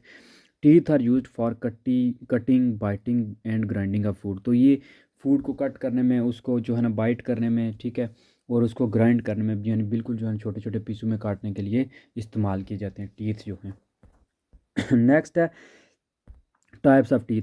तो it has following main types, has following function. तो मेन टाइप्स हैं, इन सीजर है, कैनाइन है, और मोलर हैं, और प्री मोलर। तो जो इन सीजर टीथ हैं adopt for cutting and biting, तो इनको कटिंग और बाइटिंग के लिए रखा गया है। जो कैनाइन टीथ हैं वो फॉर टीयरिंग, चीज़ों को तोड़ने फाड़ने के लिए, ठीक है, और मोलर और नॉन मोलर जो हैं वो ग्राइंडिंग और मेस्टिकेशन ऑफ फूड के लिए। ठीक है, तो इन सीजर जो फ्रंट वाले हो गए जो कट करने के लिए चीज़, ठीक है, जिनके थ्रू हम चीज़ कट करते हैं। कैनाइन जो है वो चीज़ों को तोड़ने चीरने के लिए, जो जो साइड वाले दो हैं, ठीक है, थोड़े जो बड़े से होते हैं। और मोलर और प्री मोलर जो होते हैं वो चीज़ों को फिर जो जिनको हम कहते हैं हाड़ें वगैरह, तो ये फिर चीज़ों को मिक्स करने और उनको फिर ग्राइंडिंग करने में हेल्प करती हैं। ये देखें अब, ये हो गए मोलर और प्री मोलर जो हेल्प कर रहे हैं, ठीक है, काटने में। ये सामने जो ग्राइंड करने में, ये जो सीजर हैं ये चीज़ों को हम काटते हैं इनसे, और ये कैनाइन है, इनके थ्रू जो ना हम तोड़ते हैं चीज़ को, इसको फंसा के। ठीक है, अब टंग का क्या फंक्शन है? Tongue is the muscular organ containing taste bud. Buds, तो टंग पे टेस्ट बर्ड्स होते हैं जो मस्कुलर ऑर्गन है। अब ये क्या करता है, it lubricates the food to make bolus and help in swallowing process. तो अब ये क्या करती है, लुब्रिकेट्स द फूड, फूड को ये लुब्रिकेट करती है, ठीक है, उसको उसके साथ सलाइवा के साथ से मिक्स करके उसको बोलस बनाती है। जो जब फूड सलाइवा के साथ मिक्स हो जाती है तो उसको बोलस बनाती है, और and help in swallowing process, और फिर उसको स्वेलिंग प्रोसेस में हेल्प करती है। It also help in mixing a food. तो इसके थ्रू जो है ना आप चीज़ों को कभी लेफ़्ट साइड पे लेके जाते हो, ठीक है, मोलर के पास, कभी प्री मोलर के पास, तो वो चीज़ फिर अच्छे से मिक्स होती है। Taste bud help to sense the taste of food. तो इस पे टेस्ट बर्ड जो होते हैं वो हमें बताते हैं कि चीज़ का जायका कैसा है, ठीक है, स्वीट है, सोर है, ये सारी चीज़ें। अब सिलेवरी ग्लैंड्स क्या होते हैं, the glands present in over cavity which secrete saliva called salivary glands. तो जो ग्लैंड सलाइवा सेक्रीट करते हैं उनको सिलेवरी ग्लैंड कहते हैं। There are 3 types of salivary gland, 3 तरह के सिलेवरी ग्लैंड्स हैं ओवर कैविटी में, ठीक है, मुंह में हमारे, जिनमें क्या क्या है। It consist molecule of water mucus salt, molecule of water mucus and salt and other digestive enzyme. तो इसमें वाटर है, म्यूकस है, साल्ट है, और कुछ डाइजेस्टिव ट्रैक है। Mucus lubricates the food, mucus जो है ना वो फूड को लुब्रिकेट करता है, ठीक है। Sodium bicarbonate kills the germs, sodium bicarbonate जो होता है वो जो जर्म्स वगैरह होते हैं फूड में उनको किल करता है। And bacteria present in food वगैरह हों तो स्लाइवरी अमाइलेज जो होता है वो हेल्प करता है digestion of starch and glycogen, जो कार्बोहाइड्रेट है उनकी डाइजेशन हमारे मुंह से शुरू हो जाती है। Maltase help in conversion of maltose to glucose, और जो माल्टेज इंजाइम है वो हेल्प करता है ताकि जो माल्टोज है उसको ग्लूकोज में कन्वर्ट किया जा सके। तो ये कुछ बेसिक फंक्शन है सलाइवा के। सलाइवरी ग्लैंड में सलाइवा में होता क्या क्या, वाटर है, म्यूकस है, और सॉल्ट है।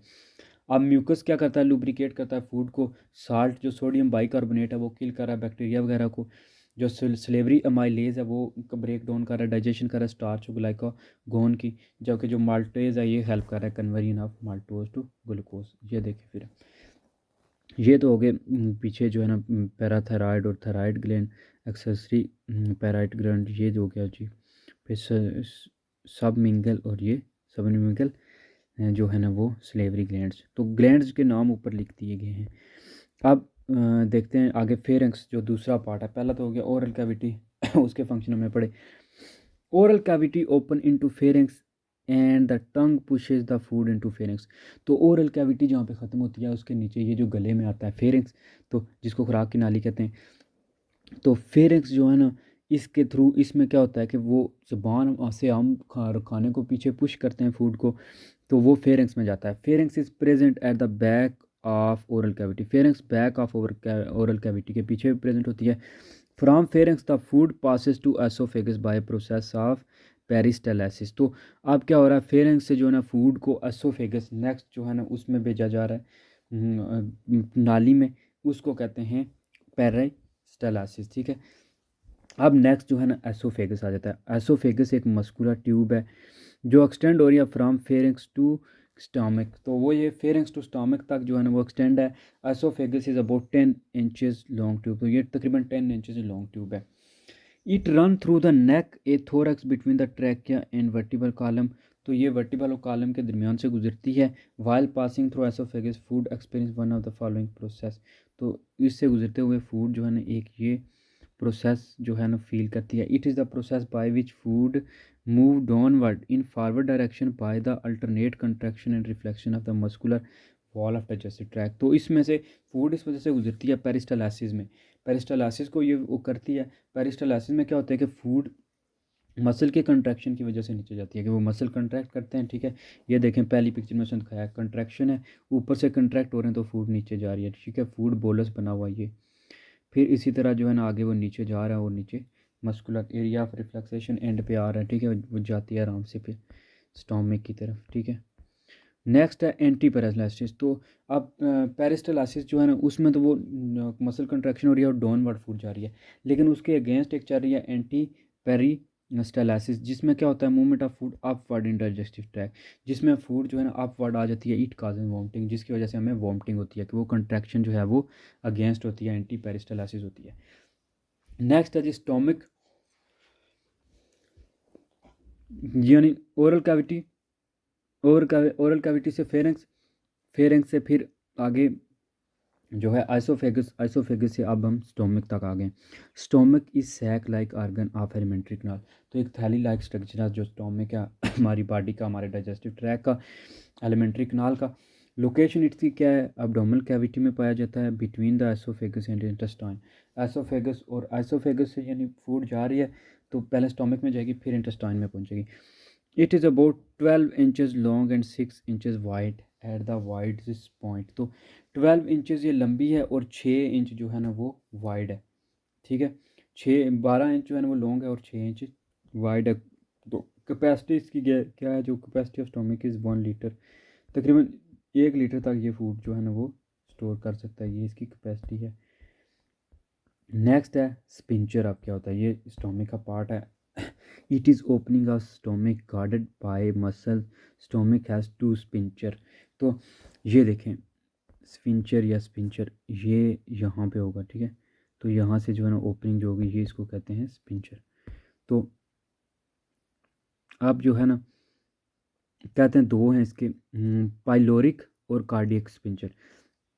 Pyloric at the end of stomach, pyloric sphincter is present which connect stomach with small intestine. तो ये एक इस एंड पे होगा जो स्मॉल इंटेस्टाइन से कनेक्ट करता है, और दूसरा जो कार्डिक है present between the oesophagus and stomach, दूसरा यहाँ पे होगा, ठीक है। ये कार्डिक है देखें, और ये पाइलोरिक। हाँ ये कार्डिक है, ये पाइलोरिक के।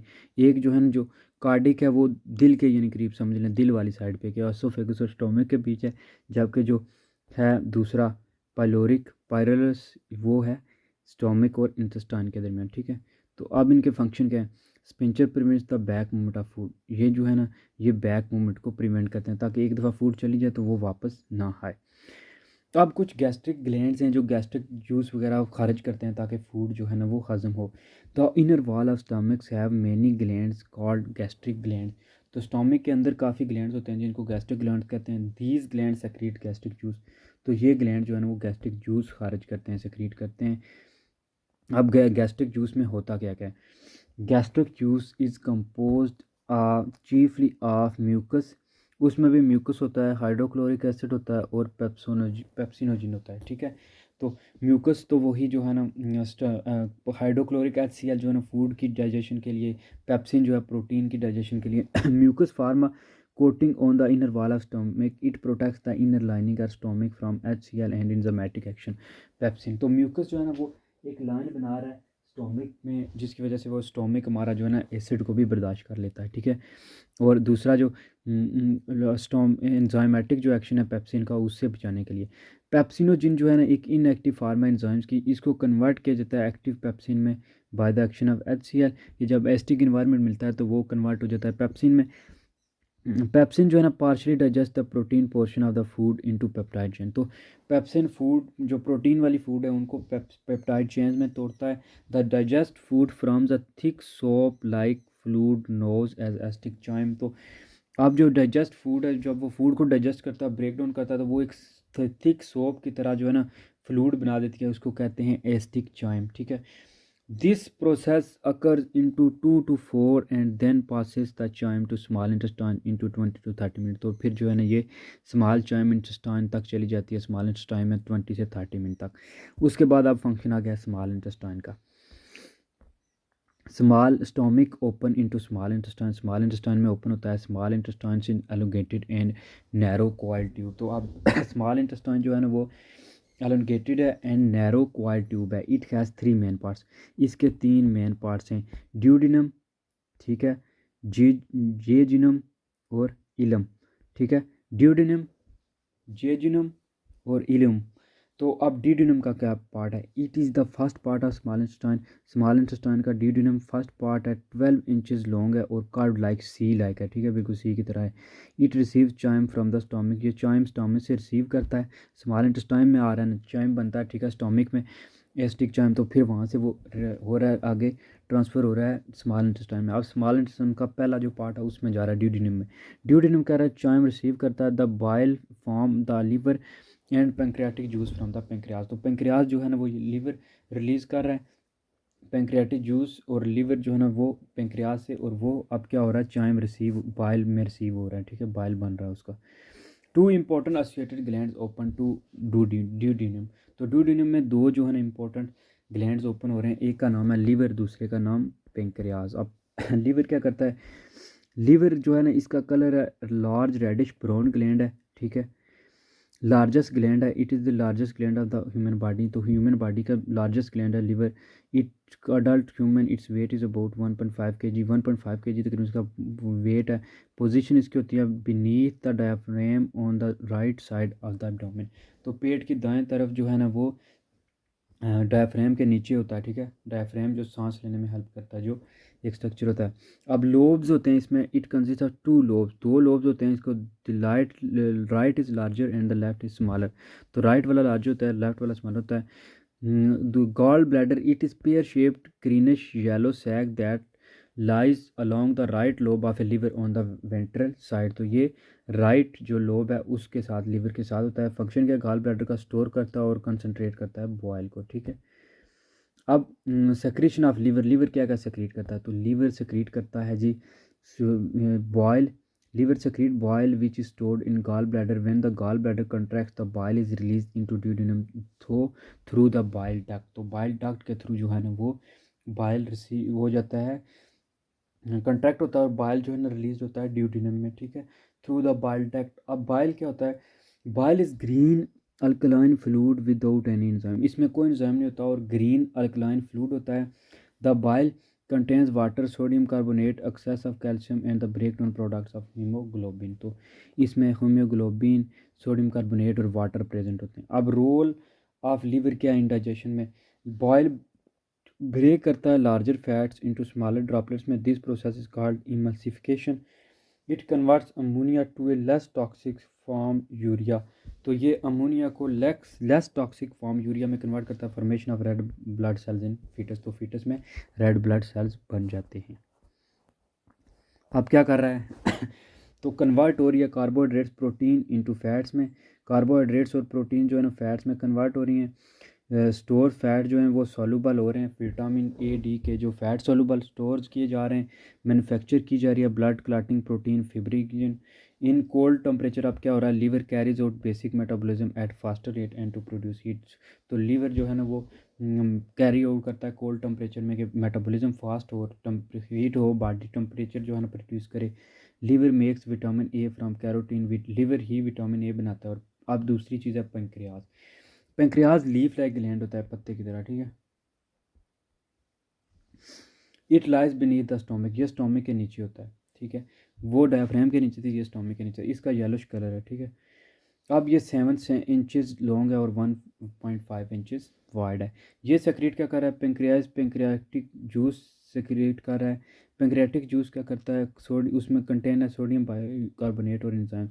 तो ये क्या कर रहे हैं, न्यूट्रलाइज कर रहे हैं the acidity of chyme while enzymes consist of 3 types. तो एंजाइम 3 तरह के जो एंजाइम्स है वो जो है ना वो सेक्रेट हो रहे हैं, जिसकी वजह से जो है वो चाइम बन रहा है, फूड जो है वो डाइजेस्ट हो रही है। पहले नंबर पे है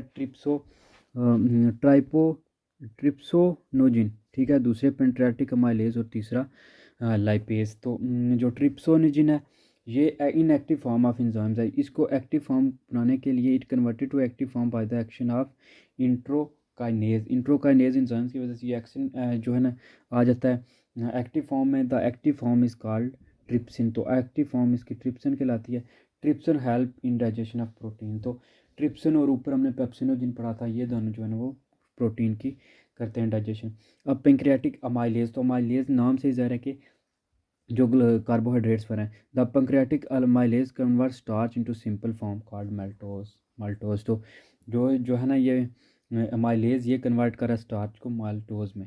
अब लाइपेज क्या करता है, लाइपेज कन्वर्ट करता है fat into fatty acid and glycerol. तो लाइपेज जो है ना फैट्स को कन्वर्ट कर रहा है फैटी एसिड और ग्लाइरोज में। अब दूसरा पार्ट आ गया, ये आ गया जी ड्यूडेनम। ड्यूडेनम के साथ हमने 2 ग्लैंड पढ़े कि लीवर और पेंक्रियाज का क्या फंक्शन है।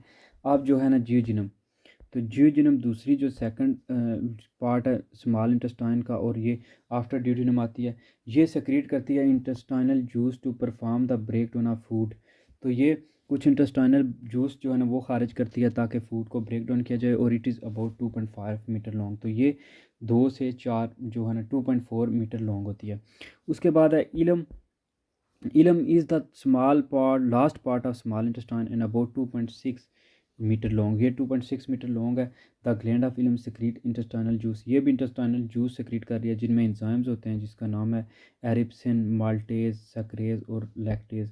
तो ये डाइजेशन में हेल्प कर रहे हैं। अब एरिप्सिन क्या करता है, अमीनो एसिड को कन्वर्ट करता है, प्रोटीन को अमीनो एसिड में, माल्टेज माल्टोज को ग्लूकोज में, सक्रेज सक्रोज को ग्लूकोज में और फ्रक्टोज में, और इस तरह लैक्टेज लैक्टोज दूध वाले जो है ना, दूध वाली जो चीज़ें खाते हैं उनको ग्लूकोज और ग्लैक्टोज में जो है वो करता है चेंज। अब ये थी सारी जो डाइजेशन का प्रोसेस था। अब फूड अब्ज़ॉर्ब कैसे हो रही है, अब्ज़ॉर्प्शन ऑफ फूड। अब फूड की अब्ज़ॉर्प्शन कैसे होती है, तो सबसे पहले after the complete digestion of food amino acid, simple sugar, glycerol and fatty acids are absorbed from the small intestine into blood capillaries present in villi. तो क्या कहता है कि जब डाइजेशन फूड की वो कंप्लीट होगी, amino acid, simple sugars, glycerol और फैटी एसिड जो है वो अब्जॉर्ब हो जाएंगे स्मॉल इंटेस्टाइन में, स्मॉल इंटेस्टाइन और फिर इनटू ब्लड कैपिलरीज में जो प्रेजेंट होंगी वेलाई में। ठीक है, तो जब इन सब में अब्जॉर्ब होंगी डाइजेस्ट होने के बाद, तो अब विलाई क्या होती हैं कि फूड सबसे अब्जॉर्ब कहाँ पे होगी कि वो फूड पहले डाइजेस्ट होगी, ठीक है, फिर उस सिंपल जो है ना वो कन्वर्ट होगी सिंपल बिल्कुल मॉलिक्यूल्स में, फिर वो अब्जॉर्ब होगी from the small intestine into blood, small intestine से ब्लड कैपिलरीज में जो है ना अब्जॉर्ब होगी प्रेजेंट इन विलाई, जो कि विलाई में प्रेजेंट है। अब विलाई क्या होती हैं, the inner lining of small intestine has many folds. तो स्मॉल इंटेस्टाइन्स में बहुत सी फोल्ड्स होती हैं छोटी छोटी small, these folds have millions of finger like projections called villi। तो इनमें बहुत सी ज़्यादा जो है ना वो प्रोजेक्शन होती हैं छोटी छोटी, ठीक है, फिंगर लाइक जिस तरह उंगली की तरह, ठीक है, तो इसको कहते हैं villi. The outer epithelium of each villus is made of single layer of cells. तो और जो विलाई या विलस है सिंगल, उसकी जो ऊपर लेयर बनती होती है आउटर एपिथेलियम, वो सिंगल लेयर ऑफ सेल्स की बनी होती है। अब इसी के आगे छोटी है micro villi. The epithelium of villi also contain microscopic projections called microvilli. The microvilli greatly increase the surface area of villous. तो वो जो माइक्रोविलाई है वो सरफेस एरिया जो है ना वो इंक्रीज कर रहा है विलस का। Inside villus there are blood capillaries and small lymphatic vessels called lacteal. तो अब क्या है कि वायरस के अंदर एक ब्लड कैपिलरीज होती हैं जिनको स्मॉल लिम्फेटिक वेसल्स हैं जिनको लैक्टेल कहते हैं, ठीक है।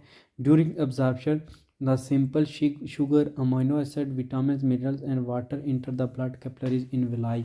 तो अब क्या होगा जब अब्जॉर्ब होगे का फूड पहले डाइजेस्ट हुई, अब अब्जॉर्प्शन के दौरान जो है ना वो these capillaries open in hepatic portal vein which carries nutrient to the liver। तो ये जो कैपिलरीज हैं जो ब्लड की विली में ओपन हो रही हैं, अब ये कैपिलरी जो है ना ओपन हो रही है इन हेप्टिक पोर्टल और vein which carries nutrient to the liver, जो न्यूट्रेंट लिवर में लेके जा रहे हैं।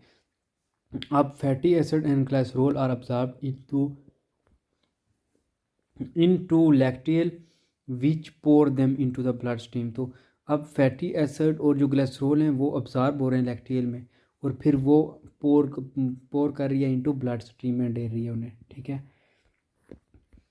अब नेक्स्ट फंक्शन है लार्ज इंटेस्टाइन का। तो large intestine is also the last organ of digestive system. Digestive system का लार्ज ऑर्गन है where undigestive food is collected and converted into faeces. तो अब इसमें क्या है, जो अनडाइजेस्टेड फूड है वो कन्वर्ट की जा रही है इनटू फेसेस। जो लार्ज इंटेस्टाइन है वो अबाउट 1.5 मीटर लॉन्ग है और consist of caecum, appendix, colon and rectum, ठीक है, कैसियम। अब है लार्ज इंटेस्टाइन। तो लार्ज इंटेस्टाइन जो है ना लास्ट ऑर्गन है डाइजेस्टिव सिस्टम का, जहाँ पे अनडाइजेस्टिव फूड जो है वो कन्वर्ट की जा रही है फीसेस में। अब कलेक्टेड हो रही है और कन्वर्टेड हो रही है इनटू फेसेस। लार्ज इंटेस्टाइन जो होती है वो अबाउट 1.5 मीटर लॉन्ग होती है और कंसिस्ट कर रही है अबाउट केकम और अपेंडिक्स, कोलन और रेक्टम। ये है केकम, ठीक है।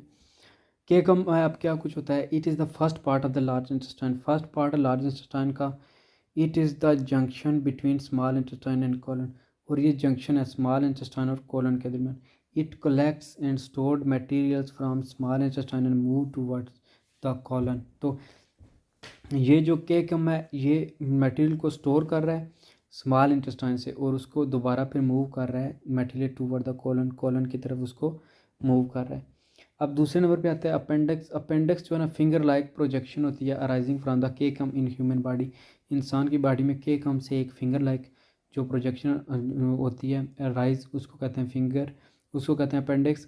Its function is unknown while in animals it digest cellulose. तो इसका वैसे फंक्शन जो है ना वो अननोन है, अभी तक पता नहीं है, क्लियर नहीं है, लेकिन एनिमल्स में ये जो है ना सेलुलोज को डाइजेस्ट करती है।